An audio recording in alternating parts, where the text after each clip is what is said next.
Voilà, bonjour mesdames, messieurs.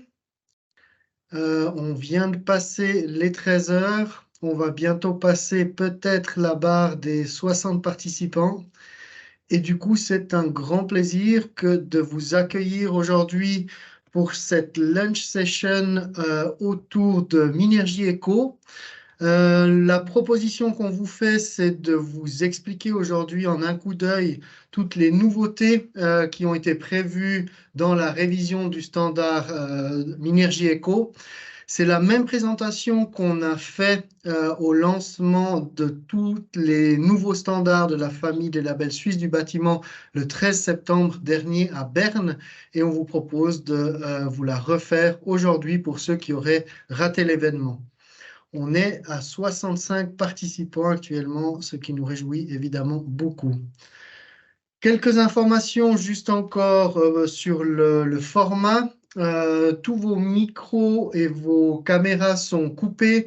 L'objectif qu'on poursuit, c'est juste d'assurer une meilleure qualité possible dans la transmission de l'information. On ne veut par contre surtout pas couper le dialogue et vous donner la possibilité de poser des questions. On vous propose de le faire dans le chat. Posez vos questions au fur et à mesure qu'elles arrivent et que vous y pensez, et on passera ces questions en revue à la fin des deux présentations.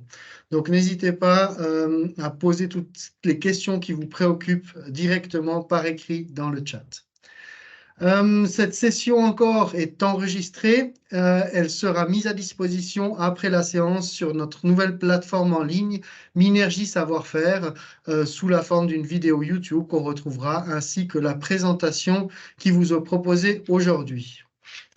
Cette présentation, justement, sera assurée par deux personnes. D'abord, Michel Wies, qui est notre responsable Minergie ici à l'Agence romande Minergie. C'est lui qui chapeaute la certification de tous les bâtiments Minergie pour la Suisse romande. Et il va vous parler en particulier de tout le processus de certification et de tout le contexte de certification de bâtiments Minergie Eco. Et il sera complété par Sébastien Piguet, qui lui va vous parler plutôt du contenu, du cœur du complément éco, nous expliquer quelles sont les nouvelles exigences, comment est construit ce nouveau standard, et c'est lui qui vous apportera les nouveaux éléments de contenu de ce standard. Voilà, sans plus attendre, je passe la parole avec grand plaisir à Michel Wies et je vous souhaite une très bonne présentation et je vous retrouve après pour les questions. Alors, merci beaucoup Olivier. Mesdames, Messieurs, bonjour. On commence cette présentation avec cette slide qui est assez intéressante parce que effectivement, on y parle de Minergie et de EcoBao. Il faut savoir pour le produit Minergie Eco, c'est que c'est un produit où Minergie et EcoBao sont tous les deux propriétaires communs de ce produit. On a des rôles, par contre, qui sont assez distincts. Pour Minergie, ce sera essentiellement la certification, alors que pour tout ce qui est développement du contenu, droit d'auteur, les outils comme le diagnostic EcoBao, les fiches EcoCFC, les fiches éco-devis ou les éco-produits, tout ça, c'est du ressort d'EcoBao. Minergie, en plus de la certification, on s'intéresse également à tout ce qui est diffusion du label, communication sur ce label.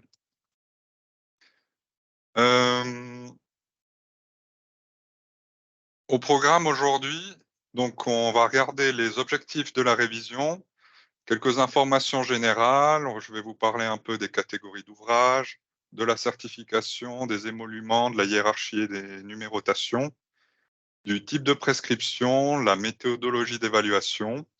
Et puis Sébastien, lui, regardera plutôt l'évolution de la structure, les nouvelles prescriptions, également pour la rénovation, et terminera par la synthèse. Je vais laisser la main à Sébastien juste pour un petit point avant de rentrer dans les détails.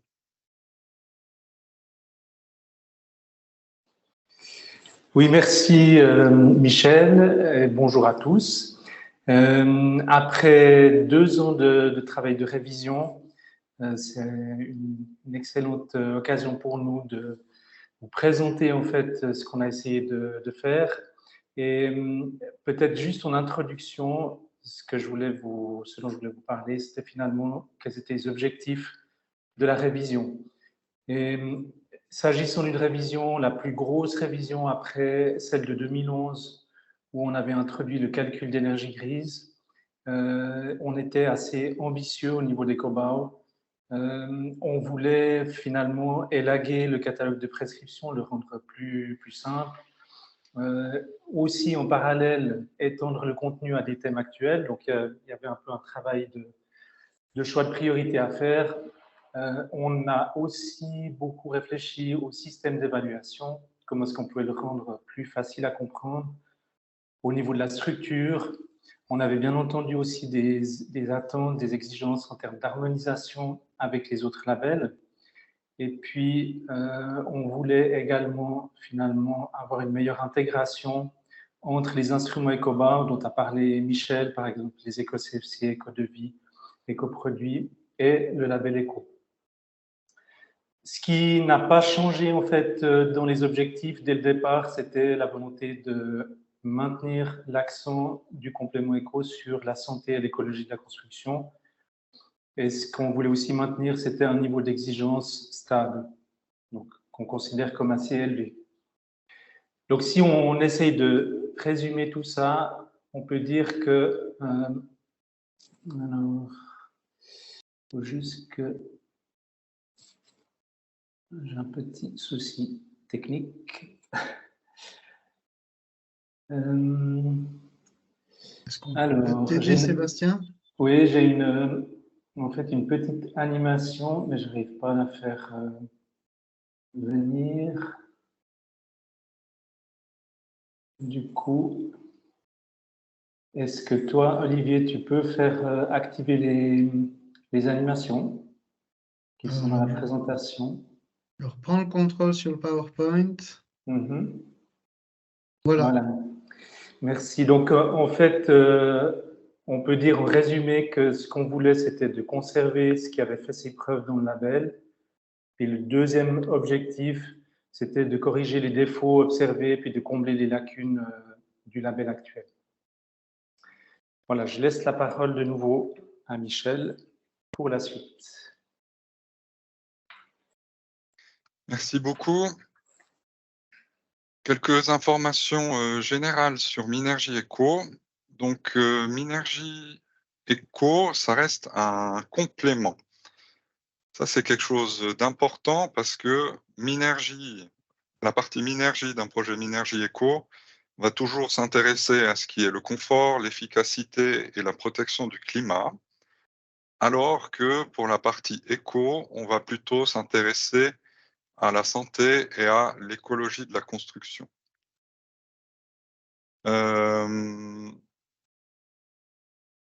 Donc, ça n'a pas changé. Il y a toujours l'impossibilité de labelliser un bâtiment uniquement éco. C'est vraiment la combinaison des deux qui en font un bâtiment exemplaire Minergie Eco. Les deux domaines, santé et écologie de la construction, ça reste les deux domaines clés, mais on le verra un peu plus tard, ils ont quelque peu été complétés. Dans la santé, on parle toujours de lumière naturelle optimale, de locaux pauvres en substances polluantes, d'acoustique optimale des salles et une qualité de l'air élevée. Et dans l'écologie de la construction, on regarde vraiment que le bâtiment ait un impact environnemental aussi faible que possible, qu'il ait une bonne aptitude à la déconstruction, que le bâtiment préserve les ressources, une flexibilité d'utilisation, de réemploi, une économie circulaire, la biodiversité et une certaine résilience climatique. Ces trois derniers points, on le verra un peu plus en détail après, c'est quand même quelque chose qui a passablement changé. Qu'est-ce qu'on peut labelliser Minergie Eco? Donc, vous le saviez, auparavant, il n'y avait pas tout qui était éligible à la certification. Aujourd'hui, avec le nouveau label Minergie Eco, sont éligibles les habitats collectifs, l'habitat individuel, les administrations, les écoles, les commerces, la restauration, les lieux de rassemblement, les hôpitaux, les industries et les installations sportives. Ce qui n'est pas éligible, et ça, c'est comme avant, ça n'a pas changé, ce sont les dépôts et les piscines couvertes. Je vous rends attentif que si vous avez des petites proportions de catégories d'ouvrages, dépôts ou piscines couvertes dans un projet, il reste toujours possible de l'intégrer dans la partie principale du projet. Une autre petite modification qui a été effectuée, c'est pour les catégories d'habitat collectif et individuel, ainsi que pour les écoles. Vous aurez des catalogues de prescriptions qui sont simplifiés, réduits, si vous avez une SRE en dessous de 1000 mètres carrés. Auparavant, cette limite était à 500 mètres carrés.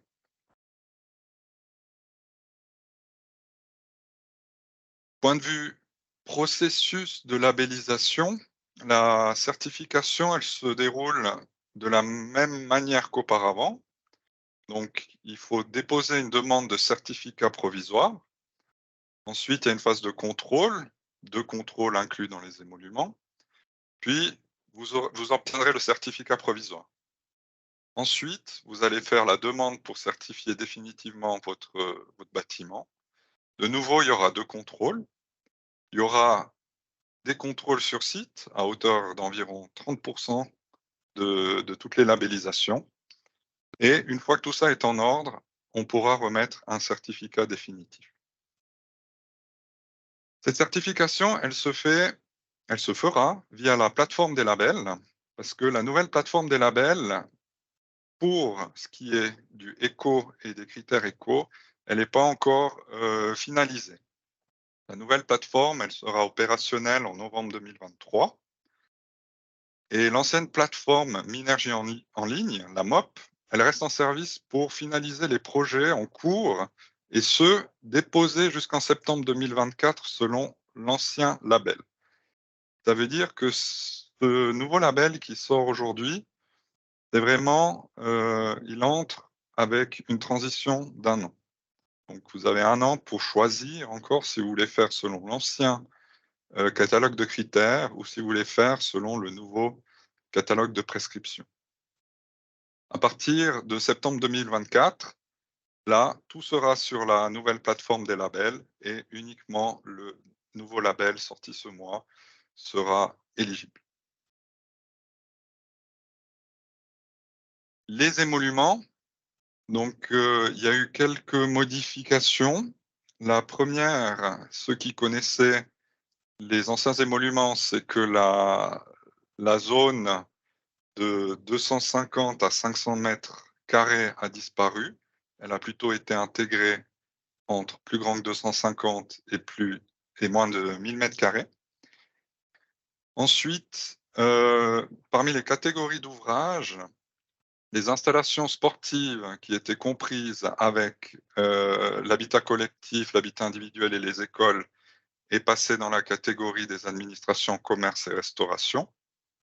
Ceux qui connaissaient l'ancien label, vous remarquez également que dans cette catégorie administration, commerce, restauration, il y avait les lieux de rassemblement. Pour les lieux de rassemblement, il a maintenant ses propres émoluments pour la labellisation.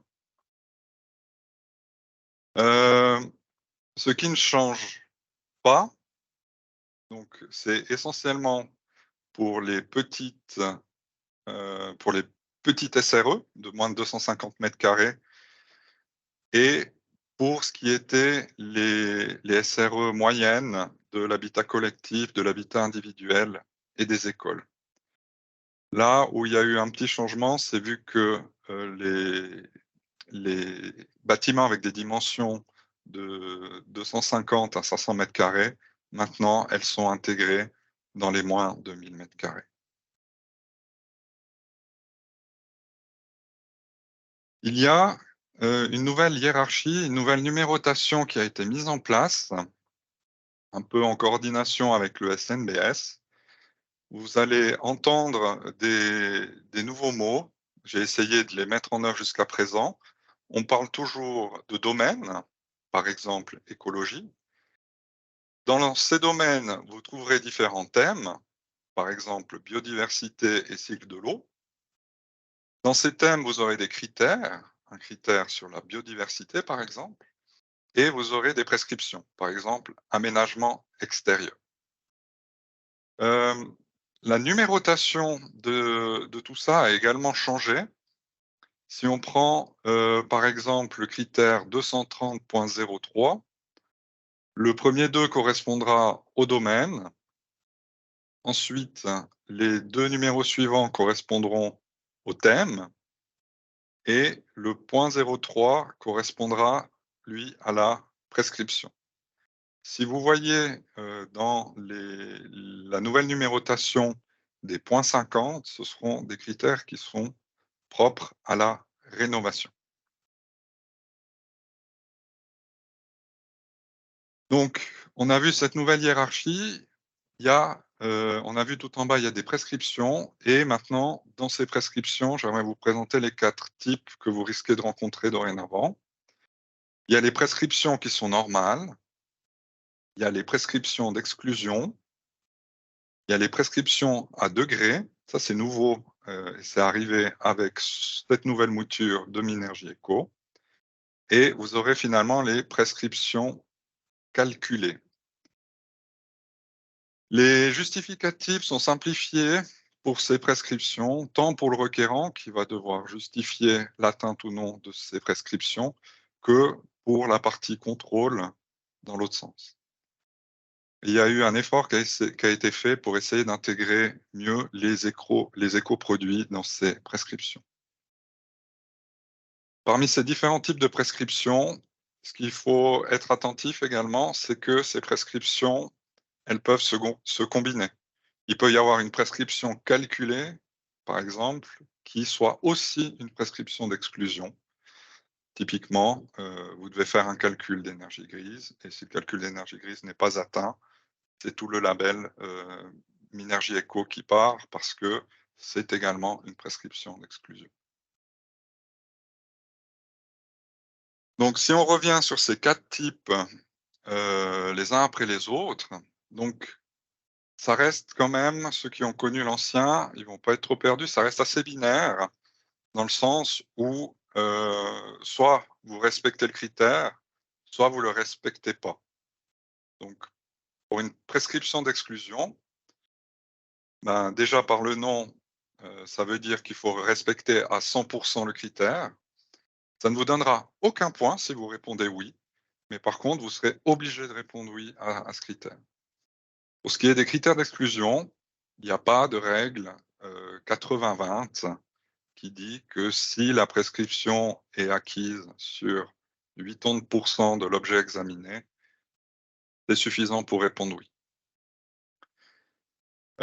Pour les prescriptions d'exclusion, il sera toujours possible pour certains de répondre par non applicable. Le nombre de critères d'exclusion à satisfaire est ainsi réduit, donc c'est juste un critère qui disparaît. Pour les prescriptions normales, ceux qui ont connu les critères jusqu'aujourd'hui seront pas trop perdus, parce qu'effectivement, on répond soit par oui avec la règle des 28 entes, soit non si on ne retient pas la prescription en question.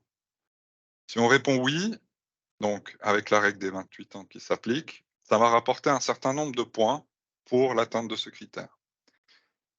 Pour certaines prescriptions dites normales, il sera toujours possible pour certaines de répondre par non applicable, mais toutefois, il faudra justifier que c'est non applicable. Ensuite, on a un peu un autre type de prescription qui sont les prescriptions à degrés. Donc, soit on répond oui au degré 1 d'une prescription à degré.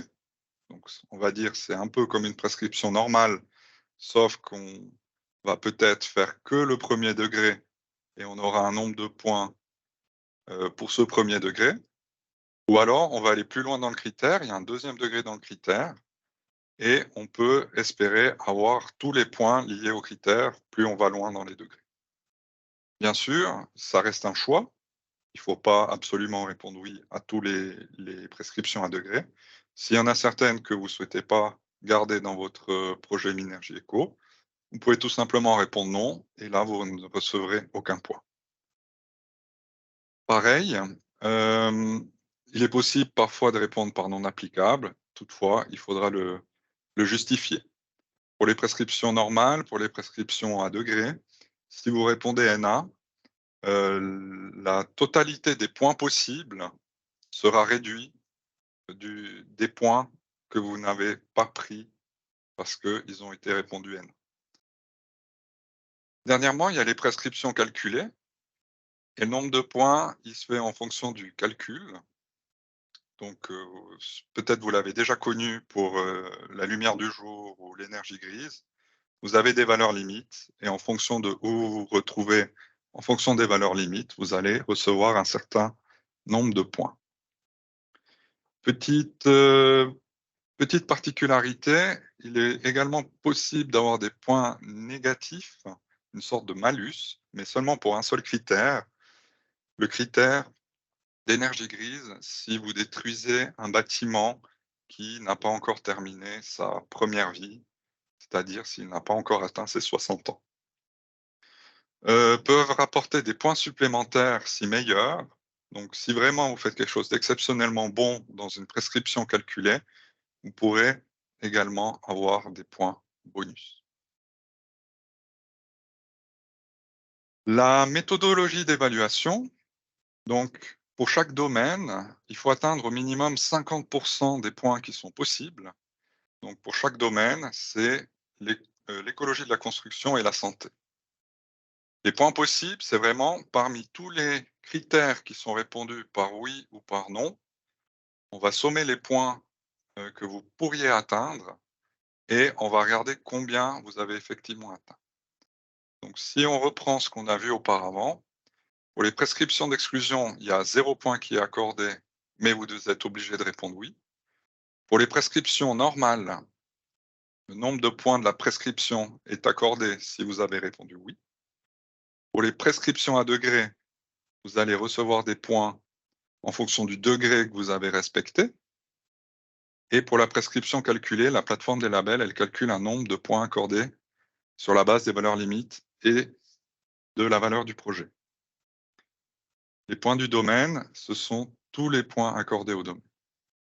Je vous rends attentif quand même que le nombre de points par prescription n'a pas encore été définitivement décidé. C'est encore en cours de réalisation et ce sera prêt d'ici novembre 2023. Si vous avez un projet avec plusieurs zones, ce qui peut arriver, il faut que dans chaque zone, chaque domaine soit satisfait à au moins 50%. Ce que ça veut dire par là, ça veut quand même dire qu'une zone, elle ne peut pas en compenser une autre. On ne peut pas dire je mets le paquet sur la zone qui est neuve et j'abandonne complètement la zone qui est rénovée. Ça fait beaucoup de choses dites jusqu'à présent. Je vais peut-être vous présenter ça sous la forme d'un exemple. Si on regarde ici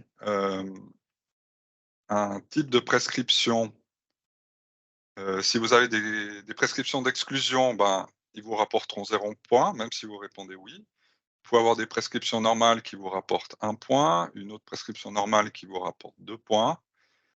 Vous pouvez avoir une prescription à 2 degrés qui peut vous rapporter 1 ou 2 points, selon le degré que vous atteignez.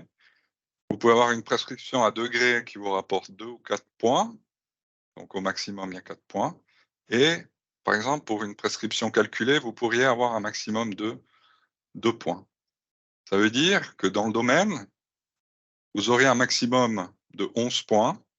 Si vous répondez oui à tous ces critères, vous aurez ces 11 points et vous aurez donc 100%.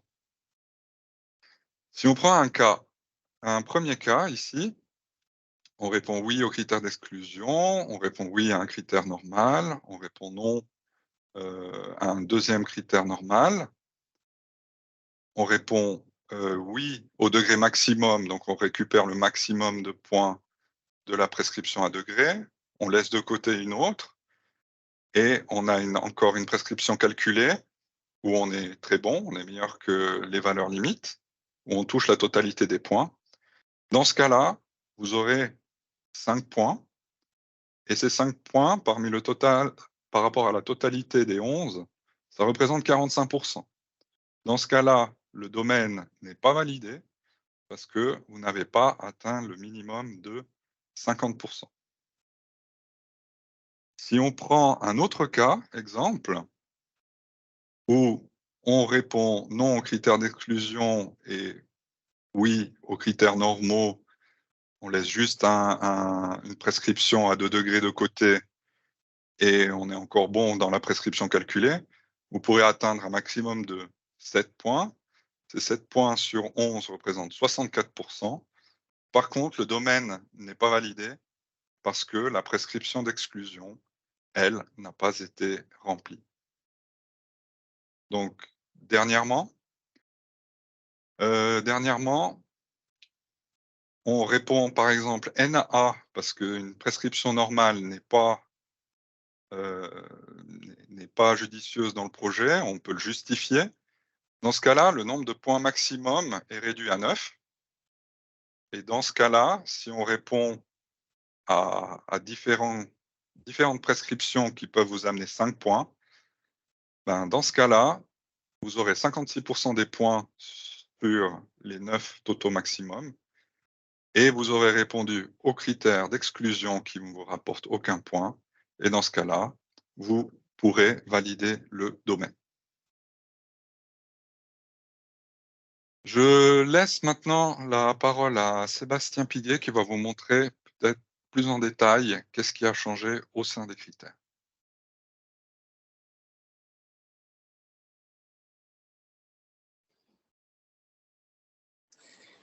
Oui, alors merci Michel. Donc il faudrait que tu gardes la présentation chez toi, le contrôle chez toi.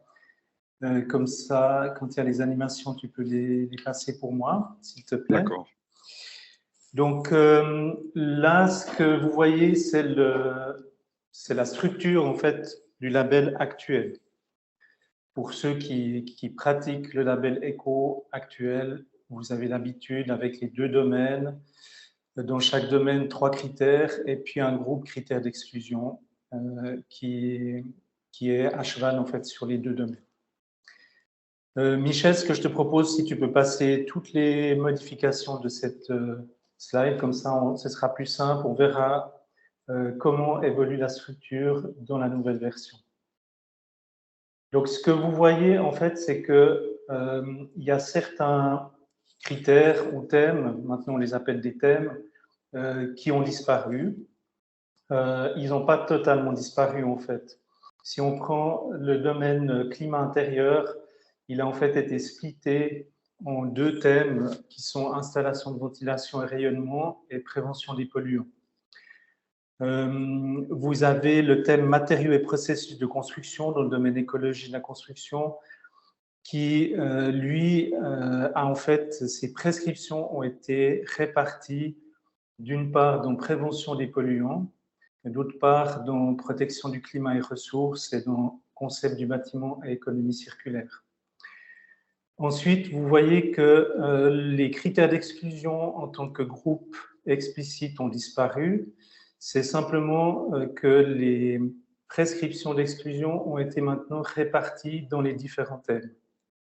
Donc, typiquement, par exemple, par rapport à la protection du climat et des ressources, l'énergie grise, qui est une prescription d'exclusion, figure dans ce thème-là.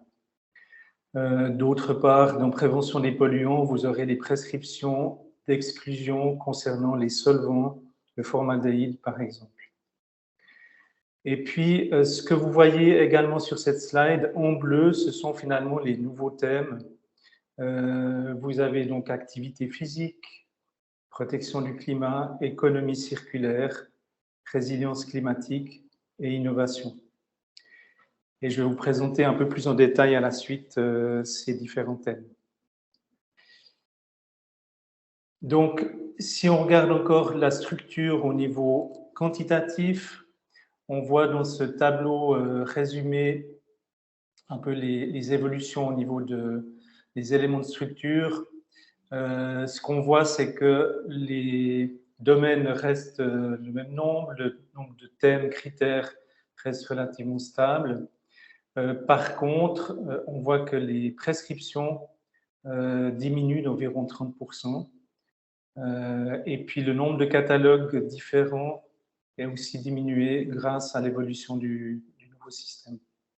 Puis, comme on l'a dit avant, les critères d'exclusion, les prescriptions obligatoires restent stables au nombre d'une douzaine. Donc, ces différentes évolutions de la structure, ça nous permet d'une part d'avoir moins de prescriptions en supprimant certaines prescriptions qui sont jugées moins prioritaires ou obsolètes.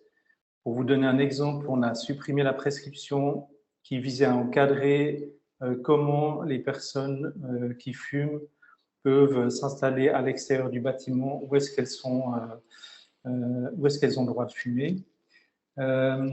On a aussi restructuré le standard pour amener plus de clarté, c'est ce que je vous ai montré sur la slide précédente. Et puis, ce qu'on a fait aussi pour simplifier, c'est qu'on a fusionné les prescriptions qui portaient sur la même thématique. Pour vous donner un exemple de nouveau, toutes les prescriptions bruit, quand il y avait des prescriptions qui étaient relatives au niveau minimal selon la norme SIA 181, respectivement au niveau renforcé, on a groupé ces prescriptions ensemble dans une seule et même prescription. Donc, de cette manière-là, on pense mieux mettre en évidence les thèmes actuels, simplifier la compréhension de la structure et puis rendre finalement le label aussi plus praticable pour vous. Voilà, slide suivante, merci. Donc, maintenant, on va regarder plus en détail les différents thèmes, les nouveaux thèmes. Donc, sur la protection du climat, jusqu'à présent, le thème était déjà abordé dans le label. On avait le volet Minergie avec l'efficacité énergétique, la production de chaleur renouvelable. Et puis, on avait le volet Éco qui ajoutait le critère d'exclusion énergie grise.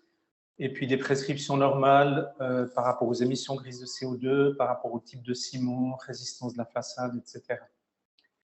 Qu'est-ce qu'on a fait dans Minergie Éco 2023 ? Donc, on a maintenu les prescriptions actuelles. Simplement, on a fait passer la prescription sur les émissions grises de CO2 à un statut renforcé puisque ça devient une prescription d'exclusion. Ensuite, on a ajouté pour compléter, pour combler les différentes lacunes observées, deux nouvelles prescriptions qui sont normales et à degré. Donc, on a une première prescription qui concerne l'utilisation de ressources locales. Pourquoi est-ce qu'on intègre ça? Comme ceux qui pratiquent les éco-bilans dans la construction, vous savez que par mesure de simplification, ces données d'éco-bilan prennent en compte les transports que jusqu'à un centre, un grossiste, on va dire, virtuel situé au centre de la Suisse. Elle ne prend pas en compte le dernier trajet de transport jusqu'au chantier. Donc, on a estimé que ça pouvait être intéressant d'ajouter une prescription qualitative sur cet aspect. Qu'est-ce que ça veut dire local? Vous voyez ici l'explication. Donc, si on prend l'exemple de la photo, peut-être Michel, tu peux passer les animations. Donc, dans le cas de ce bâtiment où on a une façade en terre crue, on considérera que c'est local si le matériau vient de moins de 25 km. Et puis, dans le cas de la porte qui est en acier, on considérera que c'est local si ça vient de moins de 100 km. Donc, deux niveaux différenciés en fonction du type de matériau. Tout ce qui est minéral, on est plus contraignant au niveau de ce qu'on considère comme local. La deuxième prescription, c'est par rapport au projet déconstruction, reconstruction à neuf. C'est la seule prescription malus, et Michel vous en a parlé avant.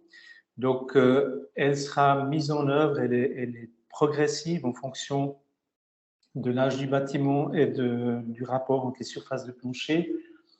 Mais si vous voulez en résumer, si vous démolissez un bâtiment qui a moins de 60 ans et dont la surface de plancher représente plus de 20% de la surface de plancher du nouveau bâtiment, on appliquera un malus sur le projet.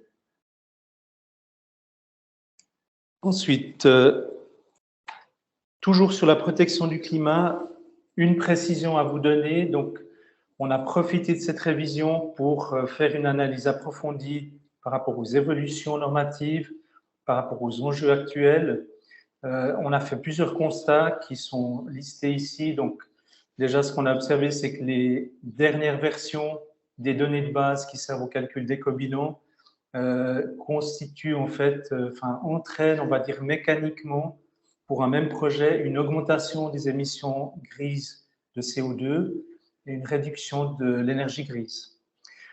Ce qu'on a aussi avec la dernière version du cahier technique SIA 2032, donc celle de 2020, le périmètre du bilan doit être étendu maintenant aux enceintes de fouilles et aux fondations spéciales, ce qui peut avoir un impact aussi assez important en augmentant le bilan de certains projets ou dans certains sites complexes. Et puis, ce qu'on a aussi observé par la pratique, c'est que malheureusement, pour une affectation donnée, dans certains cas, la valeur limite d'énergie grise peut être sensiblement plus exigeante que celle pour les émissions grises de CO2 ou inversement.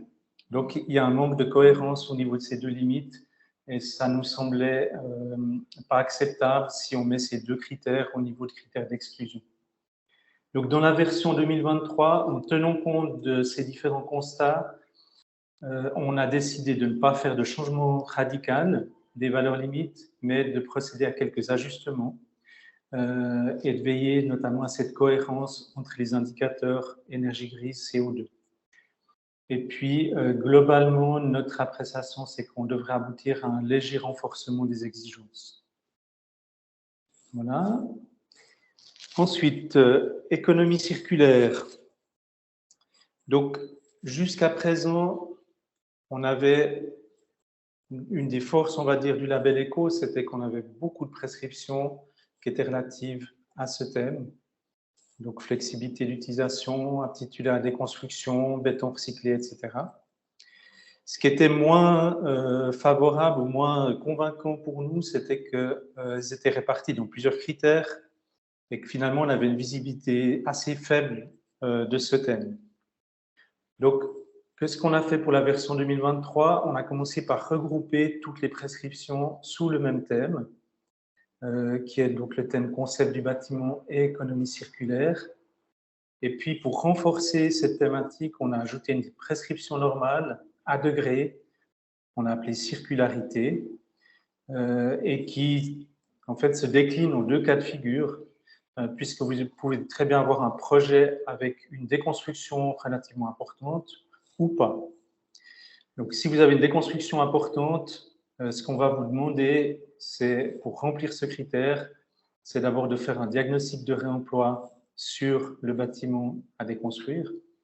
Et puis, si vous voulez atteindre le deuxième degré, donc le maximum de points, on vous demandera d'atteindre un taux de 75% de recyclage, respectivement réemploi, sur les matériaux du bâtiment déconstruit. Et puis, dans le cas où vous êtes voilà, sur un terrain vierge ou quasiment vierge, vous construisez du neuf, cette approche ne fonctionne pas. Donc, dans ce cas-là, on a prévu une autre approche qui est axée sur la quantité de matériaux recyclés, respectivement d'éléments réutilisés, que vous ajoutez dans votre bâtiment neuf. On a fixé deux seuils pour 2 degrés différents. Notre intention avec ce système, avec cette prescription, c'est de finalement renforcer le marché pour les matériaux recyclés, respectivement pour les éléments réutilisés, puisqu'on sait que c'est un élément difficile. Voilà. Ensuite, résilience climatique. Donc, sur ce domaine, actuellement, on a du côté de Minergie le contrôle du confort thermique estival. Du côté de Eco, on a une prescription normale sur la gestion de l'eau de pluie qui prend en compte l'infiltration, la rétention, donc qui est un facteur de prévention par rapport au risque d'inondation, par rapport à la sensibilité aux sécheresses. on a estimé nécessaire de compléter et de renforcer ça. Donc, on a ajouté 2 prescriptions normales. Une qui est relative donc, aux surfaces extérieures autour du bâtiment ou sur le bâtiment. On veut des surfaces qui limitent le potentiel de réchauffement pour éviter que ça devienne des espèces de radiateurs qui nous réchauffent en fin de journée et la nuit alors qu'on essaie de rafraîchir les bâtiments.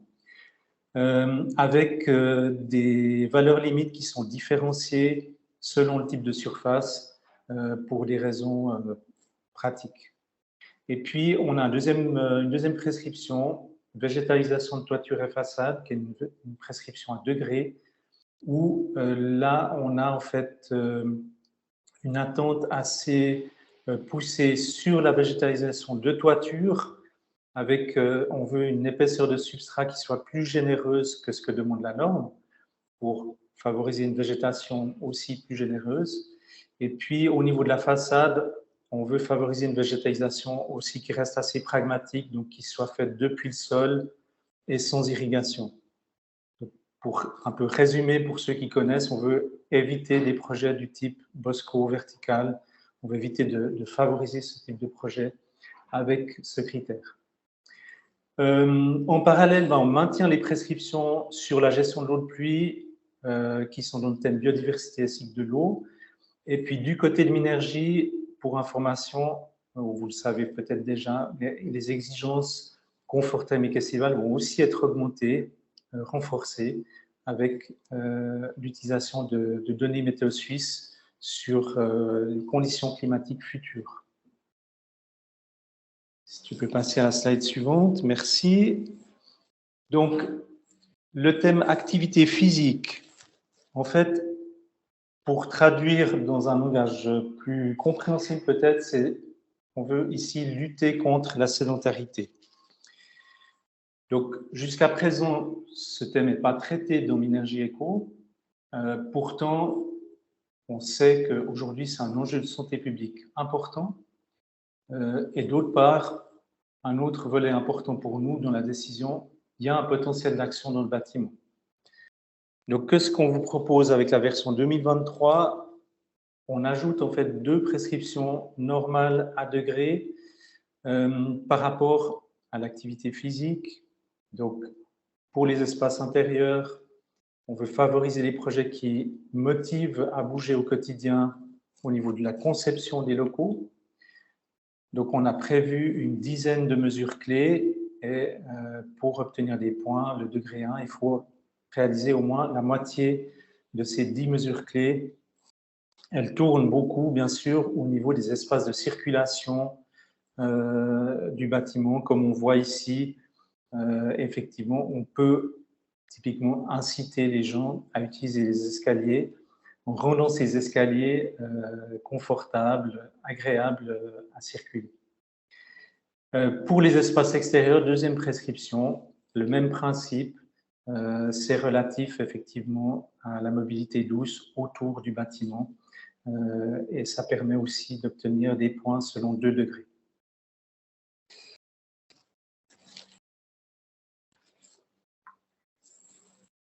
Innovation. Donc jusqu'à présent, l'innovation ne fait pas partie des thèmes explicites de Minergie Éco, même si on pourrait dire qu'un bâtiment qui passe Minergie Éco avec panache est assez innovant dans le contexte actuel. Ce qu'on a voulu avec la version 2023, c'est d'introduire en fait dans chaque domaine, donc dans le domaine santé d'une part, écologie de la construction d'autre part, une prescription normale à degrés pour l'innovation. Cette prescription, elle fonctionne un petit peu comme un joker. Elle vous permet en fait de compenser des prescriptions non remplies du même domaine avec celle-ci. Vous avez 2 cas de figure possibles. L'innovation porte sur un sujet, sur un thème qui n'est pas traité par ECO, du domaine santé ou écologie de la construction. On pourrait imaginer par exemple une réflexion dans le projet en vue d'assurer une sobriété des surfaces construites. ça pourrait faire l'objet de cette prescription innovation. Et puis, un autre cas de figure possible, votre projet est nettement meilleur que l'exigence du label sur une des prescriptions éco. Typiquement, vous avez un projet que vous avez énormément optimisé au niveau de l'énergie grise ou des émissions grises de CO2, et vous êtes très nettement en dessous des valeurs limites. Ça pourrait faire l'objet aussi de points innovation. Il y a quelques principes qu'on a fixés. L'innovation peut être de différents ordres, donc on est très ouvert là-dessus. Ça peut être technique, ça peut être d'ordre social, conceptuel, lié au processus en phase projet ou au processus en phase chantier, etc. Donc ça, c'est très ouvert. Par contre, ce qui est important pour nous, c'est que l'innovation donne un apport significatif, une plus-value, soit en termes de santé, soit en termes d'écologie de la construction. Et puis, en parallèle, il ne faut pas qu'elle ait des impacts négatifs sur d'autres thèmes de construction durable.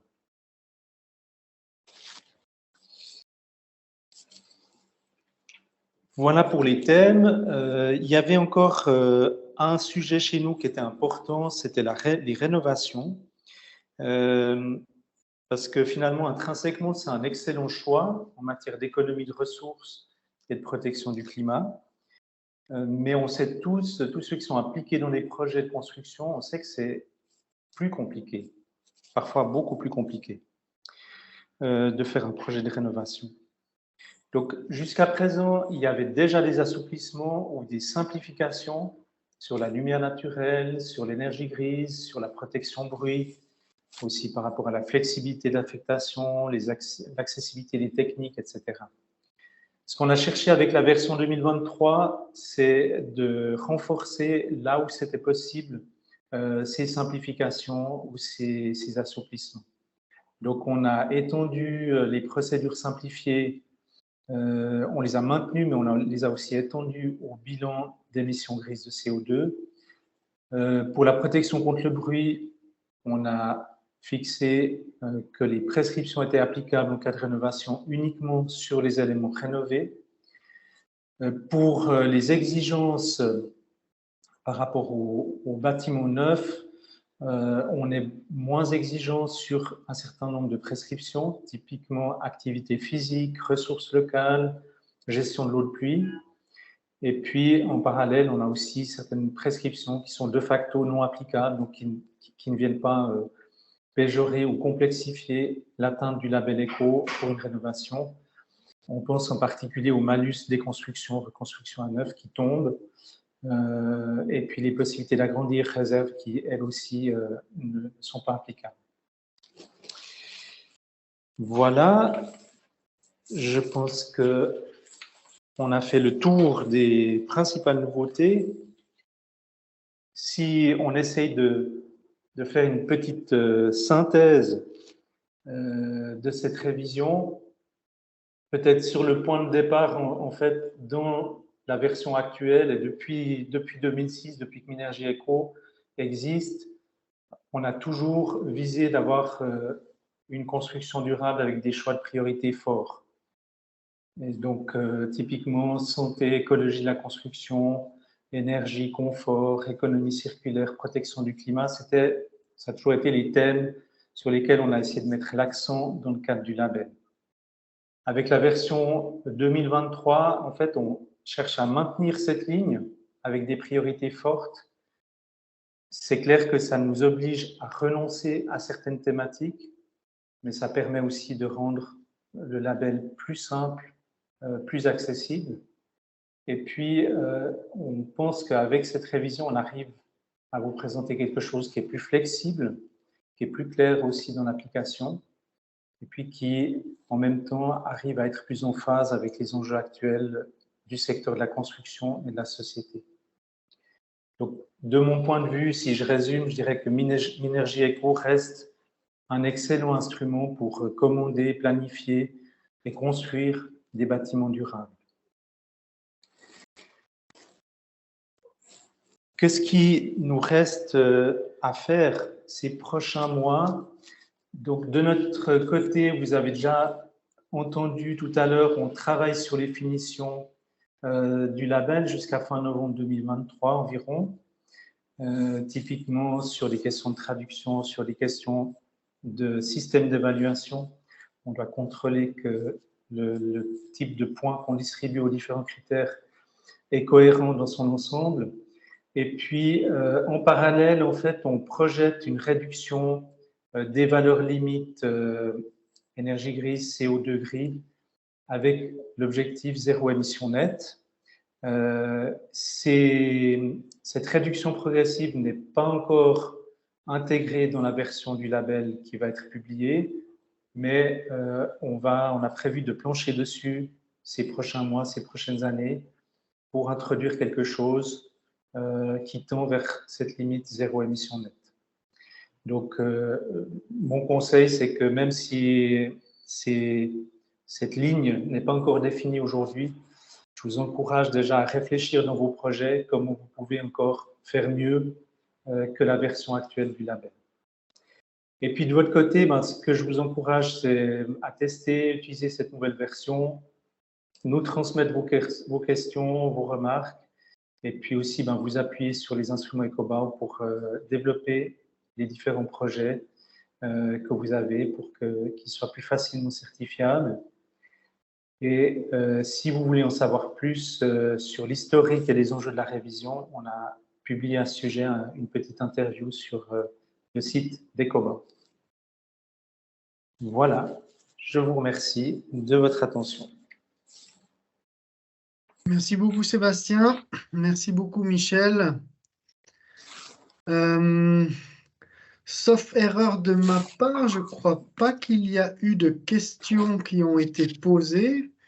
Je vous propose d'attendre juste encore 1 minute pour savoir s'il y en a qui souhaiteraient poser une question à ce stade ou pas.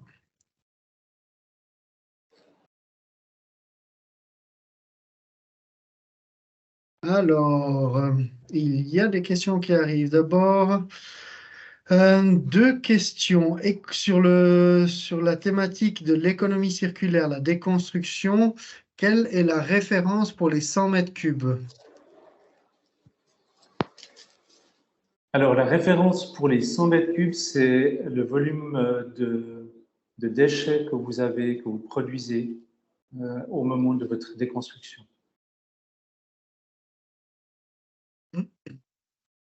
Et donc, c'est lié au volume du bâtiment, quoi. C'est lié au volume du bâtiment, mais disons que le critère, on va dire, c'est le volume de déchets produits.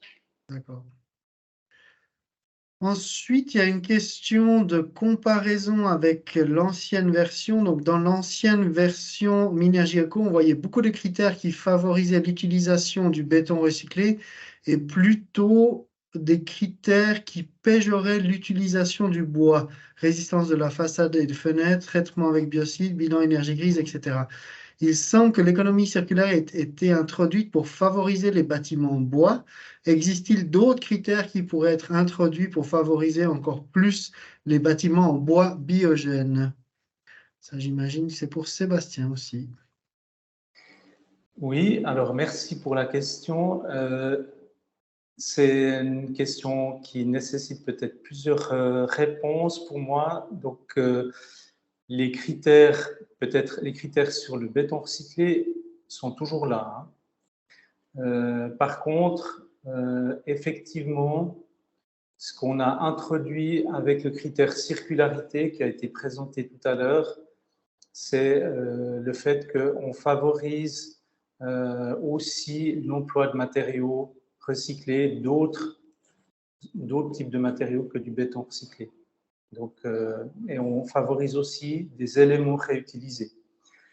Et puis maintenant, par rapport plus spécifiquement au bois, on n'a pas supprimé des critères qui limitent l'utilisation de biocides à l'extérieur. C'est des critères facultatifs, donc on n'est pas obligé d'y répondre. Hein. Mais on ne les a pas supprimés parce qu'on estime que du point de vue de la qualité des eaux de surface, c'est un critère qui est quand même important. On sait que les biocides en façade sont lessivés et finissent dans les eaux de surface. Par contre, avec les critères obligatoire, prescription obligatoire sur les émissions grises de CO2, intrinsèquement, on va quand même favoriser des projets qui introduisent plus de matériaux biogènes, plus de matériaux dérivés du bois, pour autant qu'ils n'aient en tout cas pas trop de colle et d'autres processus de transformation. Merci Sébastien. Ensuite, on a une question un peu sur ce conflit d'intérêts, installation solaire, végétalisation. Je dirais aussi pour toi, Sébastien, peut-être je pourrais compléter, peut-être l'élargir un petit peu dans le sens quelles ont été les réflexions autour de ce conflit d'intérêts solaire et végétalisation des toitures. Alors, le premier élément de réflexion, c'est toujours le niveau de, on va dire, de dureté de la prescription. Sachant que potentiellement, il peut y avoir des conflits, on n'a pas élevé la végétalisation de toiture au niveau d'un critère ou d'une prescription d'exclusion. C'est une prescription facultative. Donc, il y a toujours la possibilité pour les planificateurs, pour le maître d'ouvrage, de dire OK, ça nous pose trop de soucis, cette prescription, on la laisse de côté.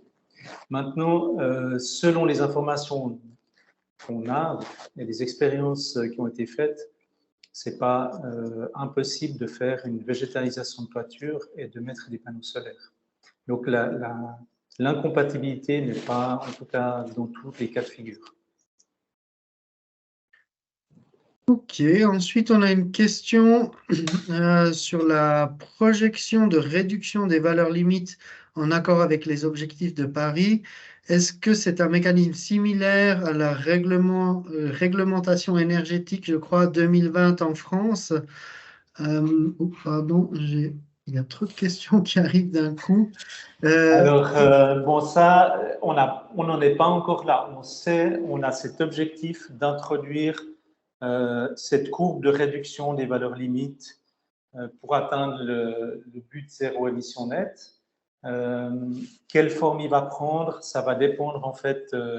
On n'est pas tout seul, si vous voulez. On va pas, Ecoba, on va pas définir ça de son côté.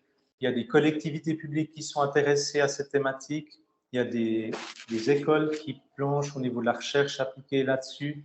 Il y a d'autres acteurs qui sont actifs sur ce thème. Donc, on va participer en fait à des groupes de travail pour essayer de trouver quelque chose de commun. Je ne sais pas quelle forme ça prendra. Peut-être ça s'approchera de ce qui est fait en France, peut-être pas. Ensuite, on a une question sur la circularité, de savoir à quoi se rapporte le pourcentage de matériaux recyclés. Est-ce que c'est le volume ou le poids? Ou pas? Alors, sauf erreur, mais je n'ai pas la prescription sous les yeux, c'est le volume, mais ce qu'il faut peut-être préciser, en fait, c'est qu'on a, pour cette prescription circularité, pour pouvoir l'évaluer, en fait, on a divisé le bâtiment en 7 groupes d'éléments du bâtiment. Typiquement, on a un groupe d'éléments, c'est la façade, et puis façade opaque. Et puis, pour chaque élément, on a défini comment est-ce qu'on faisait, comment on faisait ce calcul et qu'est-ce qui était pris en compte dans ce calcul.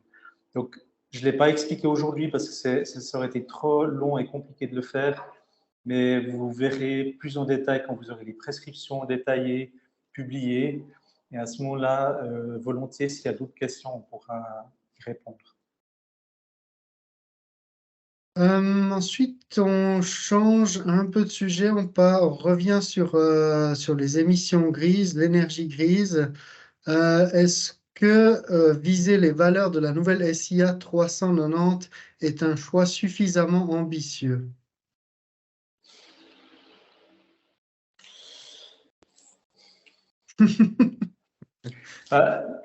De toute façon, c'est clair que on essaye de fixer des valeurs limites qui sont atteignables. Donc, on essaie de demander, en fonction du contexte actuel, des connaissances de la branche de la construction, des matériaux disponibles, etc. On essaie de fixer une valeur limite qui demande un effort, mais qui est atteignable. Donc, on pourrait discuter effectivement, est-ce que c'est suffisamment ambitieux ou pas suffisamment ambitieux? Je ne vais pas me prononcer là-dessus. J'imagine la réponse est similaire sur la question qui suit, de savoir si le 10 à 20% de nouvelles matières recyclables est suffisamment ambitieux comme objectif. Ouais, de nouveau, alors, disons que sur la circularité, effectivement, on a fixé aussi des objectifs en pensant que ce qui est atteignable aujourd'hui. Et notre réponse à ces attentes, parce qu'on a régulièrement des questions de personnes qui nous disent mais c'est pas assez exigeant tel ou tel critère.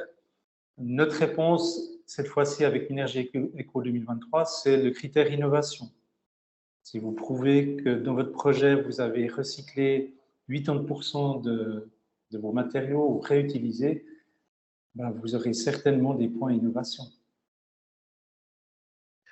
Ok, moi je profite juste du coup pour faire une petite parenthèse parce qu'on a dépassé 14 heures. Pour ceux d'entre vous qui ont d'autres engagements, pour vous remercier en tout cas de votre participation, et pour ceux que ça intéresse, restez en ligne pour la suite du traitement des questions. Et là, il y a une question maintenant sur ces filières de réemploi et de réutilisation, dans le sens de savoir si on a des recommandations d'entreprise pour trouver ce genre de produits. À ce stade, on n'a pas fait, dans le cadre du standard, de recommandations.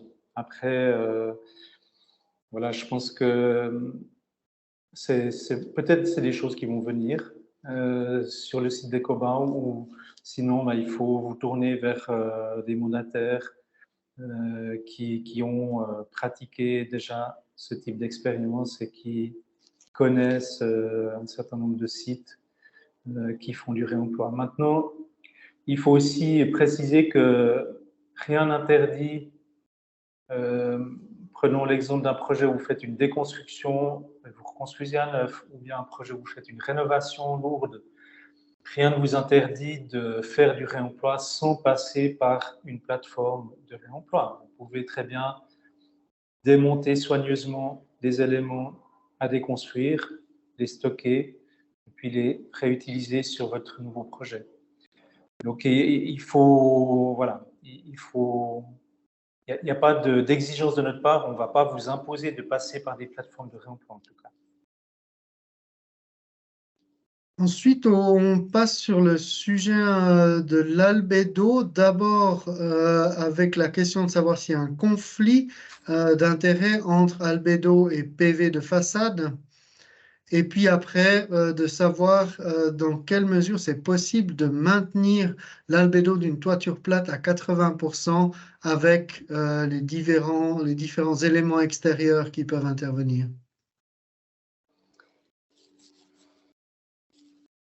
Alors bon, c'est une question auquel je n'ai pas de réponse maintenant. Donc c'est une bonne question. Je dirais que de nouveau, notre approche en général, c'est de dire que voilà, s'il y a une bonne raison pour laquelle vous ne pouvez pas appliquer ce critère, vous pouvez toujours justifier, enfin présenter un argumentaire. Et en général, l'office de certification, si vous avez un argumentaire qui se défend, il va accepter que vous renonciez ou que ce critère ne soit pas applicable. Mais ce que je propose, c'est qu'on peut garder ces questions et puis on les traitera en fait à la suite de ce webinaire. Et sur la question de la mise en œuvre, cette question de savoir comment on maintient l'albédo d'une toiture plate malgré la pluie, le sable du Sahara, les déjections d'oiseaux. Bon, là, j'aurais tendance à dire que le critère pour nous de base, pour valider ce critère, c'est comment le le bâtiment est à la réception des travaux, à la fin des travaux. Ouais. Après, effectivement, oui, ça va peut-être poser des questions. C'est peut-être des questions d'entretien du bâtiment, mais qui ne sont pas en fait traitées dans le label éco. On ne parle pas de l'entretien. Très bien. Ensuite, on revient sur le sujet de la circularité. Si l'on déconstruit de petits objets sur une parcelle zone destinée à des bâtiments sensiblement plus grands, quels critères prévaut? Le réemploi, les matériaux recyclés, les deux? Donc, en fait, le critère, c'est si vous êtes en dessous de 100 mètres cubes de matériaux à déconstruire ou déconstruits, vous allez être soumis aux critères sur le neuf. Et puis, si vous avez plus de 100 mètres cubes de matériaux à déconstruire, vous allez être soumis aux critères, enfin, à la version du critère sur la partie déconstruction.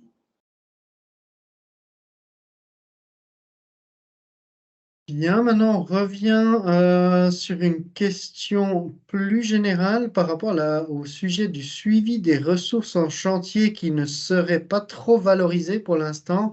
Volume des déchets, tri des déchets, consommation d'eau, d'électricité, sécurité. Est-ce qu'il y aurait un moyen d'introduire cet aspect dans ECO?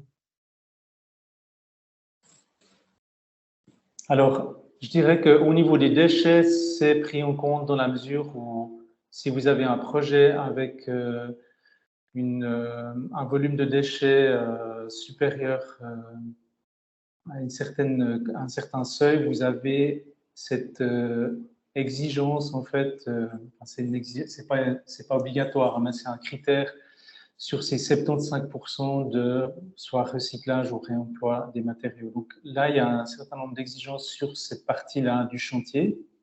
Par contre, c'est vrai que sur les autres chantiers ou sur les aspects de suivi environnemental de chantier, c'est pas pris en compte dans le label.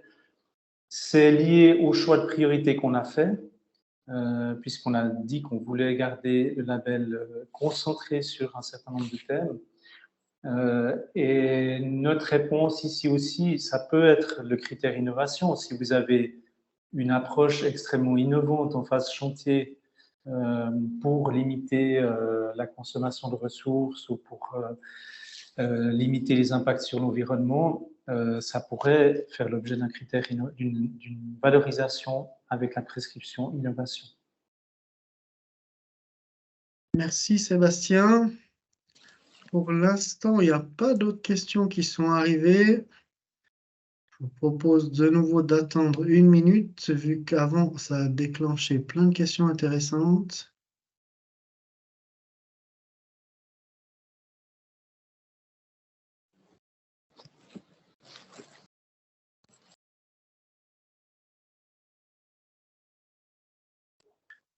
Bien, je crois que ce n'est pas le cas. Il n'y a plus de questions. Il me reste donc à remercier encore Sébastien et Michel pour cette présentation. Vous remercier de votre participation. On a fini maintenant ce cursus de présentation des nouveaux standards en format présentiel à Berne, en format online jusqu'à maintenant. Et si vous voulez en savoir plus, je vous propose d'aller faire un tour sur notre site internet en lien avec notre offre de formation continue. On a plein de cours d'une demi-journée qui sont orientés soit en mode update par rapport à ce qui a changé dans les nouveaux standards 2023, des nouveaux cours aussi par exemple sur la famille des labels suisses de construction et évidemment la plateforme savoir-faire.minergie.ch où vous retrouverez cette vidéo, cette présentation et toutes les présentations et vidéos dans lesquelles on a traité de ces nouveaux standards. Je vous remercie beaucoup de votre temps, de votre intérêt. Je vous souhaite une très bonne après-midi et puis au plaisir de vous retrouver bientôt. Au revoir, mesdames, messieurs. Au revoir, merci. Merci Olivier, merci Sébastien, au revoir tout le monde.